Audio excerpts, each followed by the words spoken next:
Donald Trump has shared a series of Islamophobic tweets from far-right extremist group Britain First, sparking condemnation for spreading its deplorable ideology to a global audience.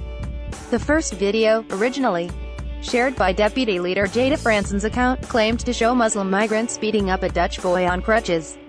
A second repost was captioned "Muslim destroys statue of Virgin Mary," while a third read "Islamist mob pushes teenage boy off roof and beats him to death." The content of the videos or their origin could not be independently verified, but local reports said the first showed the 2013 murder of a teenager who was himself likely to be a Muslim during riots over the coup against Mohamed Morsi. The attacker in the video from the Netherlands was neither a Muslim nor a migrant, according to local media, and was arrested over the incident. Shortly after sharing the footage, the president called on Americans to boycott fake news. CNN and hailed another great day for the stock market. His early morning Twitter frenzy came days after Ms. Franson was arrested over a speech made at a rally in Belfast, the latest in a series of incidents over alleged hate speech, religious harassment, and incitement by Britain First members. Donald Trump shared 3 tweets from Britain First Deputy Leader Jada Franson's account. Ms. Franson has been charged with using threatening, abusive or insulting words or behaviour at the Northern Ireland Against Terrorism rally and is due to appear at Belfast Magistrates Court on the 14th of December. Ms. Franson is also facing trial over 4 charges of religiously aggravated harassment as part of a Kent police investigation into the distribution of leaflets and the posting of online videos during a trial in Kent earlier this year. Her account celebrated the shares, claiming that Mr. Trump himself had retweeted the videos to almost 44 million followers around the world. "God bless you Trump, God bless America," read a tweet, signed off with the abbreviation OCS, meaning Onward Christian Soldiers. Britain First supporters were celebrating the publicity amid a furious reaction by politicians from all parties, with mounting calls for Theresa May to make a statement. The Prime Minister's official spokesman said Britain First sought to divide communities through its use of hateful narratives which peddle lies and stoke tensions, adding, "It is wrong for the president to have done this." Jeremy Corbyn called the tweets abhorrent, dangerous and a threat to our society. A question was raised by Labour MP Stephen Doughty over the tweets in the House of Commons, where MPs could be heard calling them absolutely disgraceful. Yvette Cooper, the former Shadow Home Secretary, urged Amber Rudd or Boris Johnson to condemn the significant and serious posts. "The woman in question has already been convicted of hate crime in this country," she added, warning that Mr. Trump had given her a huge platform. Chuka Umunna was among those calling for Mr. Trump's state visit invitation to be withdrawn immediately, accusing the president of normalizing hatred. "At some point you've got to draw a line, or you're going down a very dangerous road," he added. David Lammy, the MP for Tottenham, said he had gone beyond the pale, promoting a fascist, racist, extremist hate group, adding he is no ally or friend of ours. "Donald Trump, you are not welcome in my country and my city." Ms. Franson's account, which is partly automated, frequently shares unverified videos claiming to show migrants and Muslims physically or verbally attacking people in Europe. She is the deputy leader of Britain First, which styles itself as a political party but has been condemned by campaigners as a far-right extremist group.